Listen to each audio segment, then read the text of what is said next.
कमल आगा साहब, ये कितनी बड़ी क्राइसिस की तरफ बढ़ रहा है गाजा। क्या जो अरब देश हैं, जिस तरीके से एंटनी ब्लिंकन ने कतर से मुलाकात की है, जिस तरीके से जॉर्डन के शाह से मुलाकात की है, मोहम्मद अब्बास से मुलाकात की है, क्या कोई समाधान निकलता हुआ दिखता है आपको? दोष मुझे नहीं लगता कि कोई समाधान वहां से निकल पाएगा।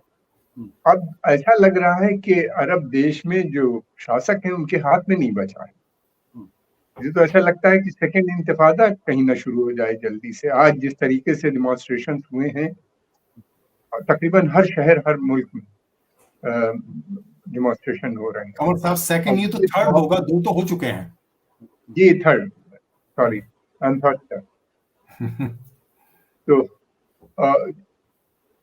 तो वो जो है डिमॉन्स्ट्रेशन तमाम हो रहे हैं और लोग ये नहीं मानेंगे। अगर ये स्ट्राइक लंबी हुई, सिविलियन ज्यादा मरे, तो डर इस बात का है कि वहाँ प्रॉब्लम होगी। दूसरी बात ये है कि जैसा अभी बताया, इजराइल ने अपनी प्रिपरेशन की, अंदर जाने की तैयारी कर रहा है और लोग जाएं तो कहाँ जाएं, जैसा अभी बताया उन्हीं ने, लोग कहीं नहीं जा पाएंगे। इजराइल, इजिप्ट आने नहीं दे रहा है। इजिप्ट एक दो वजह से नहीं आने दे रहा है। वो जानता है कि एक बार ये अंदर आ गए तो फिर दोबारा इजराइल इनको एक्सेप्ट नहीं करेगा और ये इतनी वहां से निकाले जाएंगे। इसलिए वो इजिप्ट इस वजह से भी नहीं आने दे रहा। षड्यंत्र वगैरह तो और भी बातें होंगी, जरूर होंगी, मैं नहीं जानता उनके बारे में, अभी बताया आपने। तीसरी बात ये कि इजराइल का प्लान बहुत बड़ा है, वो कैसे पूरा होगा। नया, उन्हीं ने, नेतन्याहू जी ने कहा है कि हम नया मिडिल ईस्ट बनाने जा रहे हैं जिसका सेंटर जो होगा वो इजराइल होगा, ना कि सऊदी अरबिया या अरब देश कोई होंगे, बल्कि इजराइल सेंटर होगा उसका। उसके मतलब ये है कि वो उनको उसको बनाने के लिए ईरान को भी वो करना पड़ेगा, क्योंकि जब तक ईरान है तो ईरान को अगर जब तक के ये वहां पे ध्वस्त नहीं करते उसके न्यूक्लियर इंस्टॉलेशन, तो इसका मतलब ये है कि इंफ्रास्ट्रक्चर की ध्वस्त आप वैसे नहीं हो सकता, पॉसिबल नहीं है। और अगर ईरान को ध्वस्त कर देते हैं तो फिर उसके बाद इनका मानना ये है कि जितने मिलिटेंट ग्रुप हैं, चाहे हिजबुल्लाह हो, हमास हो या शिया मलेशिया इराक में हो या हुती रेबल यमन में हो, ये सब धीरे धीरे कोलैप्स हो जाएंगे बगैर ईरान की सपोर्ट के नहीं। हालांकि ऐसा हो नहीं पाएगा। तो इसके अलावा ये भी है कि अगर ये कोलैप्स होते हैं, ईरान कोलैप्स होता है, फिर तो सऊदी अरबिया और ये एक शील्ड बना हुआ था ईरान, अगर वो हो जाता है कोलैप्स, तो फिर तो सऊदी अरबिया, यमन और जितने भी देश हैं उन सबको इजराइल के साथ अब्राहम अकॉर्ड साइन करनी पड़ेगी। एक नहीं बल्कि सबको। ये अरब की जनता एक्सेप्ट करेगी। ये अभी आने वाला समय बताएगा कि कितना आक्रोश है, कितना आगे बढ़ रहा है, ये हो रहा है या नहीं। इसलिए कि वहाँ पे बहुत सही खबरें लगती नहीं है, क्योंकि वहाँ पे डेमोक्रेसी है नहीं, अखबारों में कुछ छपता नहीं है। तो जो कुछ भी इधर उधर से सोशल मीडिया के माध्यम से थोड़ा बहुत पता चलता है, वो उसी से पता चलता है और ज्यादा कोई सोर्स है नहीं।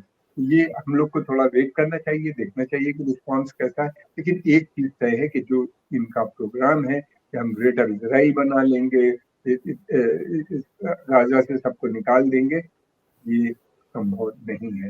इसमें दोनों तरफ से कोलैटरल डैमेज बहुत ज्यादा होगी, बहुत लोग मरेंगे और हो भी नहीं पाएगा। कमर साहब, जो ऐसा लग रहा है जैसे कि गाजा के अंदर एंट्री के लिए इजराइल आमादा है, इसीलिए नॉर्थ गाजा में लोगों से कह रहा है कि आप वहां से चले जाइए। एक तरीके से उसने कह दिया है कि भाई 24 घंटे के बाद अगर हम किसी तरीके का हमला करते हैं या हमारी सेना अगर अंदर घुसती है और अगर इसमें किसी तरीके की सिविलियन कैजुअलिटी होती है, उसके लिए हम जिम्मेदार नहीं, क्योंकि हमने आपको एक 24 घंटे की मोहलत दी। अब प्रश्न ये उठता है कि जो गाजा का इलाका है वो हमास का अपना इलाका है। अगर इजराइल की सेना अंदर घुसती है तो क्या इजराइल के लिए इतना आसान होगा पूरे गाजा को रौंद देना? क्या उनके लिए सब कुछ तहस नहस कर देना आसान हो गया? कि हमास ने पिछले 4-5 साल से काफी तैयारी कर रखी है, ऐसा लगता है। ब्लॉकेट तो है ही, ब्लॉकेट के अंदर इतने रॉकेट बने, रॉकेट गए बाहर से, तो विपिन आ नहीं सकता था, सामान लाए, इस नदी किया, सब कुछ किया होगा जैसे बनाए। तो उससे लगता है कि बहुत अच्छा बड़ा ऑपरेशन किया, अंदर गए, चंद थोड़े समय के अंदर इतना डेथ एंड डिस्ट्रक्शन उन्हीं ने इजराइल के अंदर कर दिया। इससे लगता है कि काफी तैयारी है। दूसरी बात यह है कि इस तरह का ऑपरेशन इजराइल एक बार पहले हिजबुल्लाह के उसमें कर चुका है, उसमें लेबनान में वो अंदर जाने की उन्हीं ने बात की थी। लेकिन उन्होंने कहा था कि उनका ऑब्जेक्टिव था कि वो 25 किलोमीटर अंदर जाएंगे लितानी रिवर तक और हिजबुल्लाह को डिसआर्म कर देंगे और वापस चले आएंगे। लेकिन ये वो 3 किलोमीटर से आगे नहीं बढ़ पाए और उसमें भी बहुत उनकी कैजुअलिटी हो गई। अब यह है कि इजराइल उसको समझते हुए उन्होंने उसके हिसाब से तैयारी की है, ग्राउंड फोर्सेस को भी लगाया है, आर्टिलरी भी है, एयर सपोर्ट भी पूरी तरीके से है। अब ये देखना है कि देखिए बहुत मुश्किल होता है इस तरह के ऑपरेशन को एग्जीक्यूट करना और इतने थिकली पॉपुलेटेड एरिया के अंदर जाना। एक तो लोग बहुत मरेंगे, फिर दूसरी बात ये कि मुश्किल होगा। मुझे नहीं लगता कि उसमें बहुत ज्यादा वो होगा। सिर्फ एक चीज दिखती है कि उससे अगर शायद भगदड़ हो जाए और बाहर निकले, लोग फोर्स कर दें लोगों को वहां से निकलने के लिए, ये तो संभव किसी हद तक हो सकता है कि एक वहां पे मास किलिंग हो गई और फिर उसके बाद जो है उनके पास कोई ऑप्शन नहीं होगा, आम जनता भागने लगे हमास को छोड़ के। अब वो क्या होगा ये तो अभी कयास है, कहना मुश्किल है। बट कमर साहब माफ करेगा, मैं जी मैं आपके पास आता हूँ कि एक सवाल और मैं कमर साहब से पूछना चाहता हूँ। सवाल इससे जुड़ा हुआ सवाल इसी बात को लेकर है। एक तरीके के लोग ये भी कह रहे हैं कि भाई ये वो इलाका है जहां अगर ये इजराइल अंदर घुसा तो उसकी हालत वियतनाम वाली हो सकती है, अफगानिस्तान की हो सकती है। अफगानिस्तान के अंदर यूएसएसआर की फोर्सेस घुसी, बहुत तहस नहस किया, बहुत बर्बादी की, लेकिन वो विजयी होकर बाहर नहीं निकल पाए वहां से। अमेरिका को भी वापस बड़ी मुश्किल से वहां से बाहर निकलना पड़ा। वियतनाम के साथ भी बड़ी बदनामी हुई।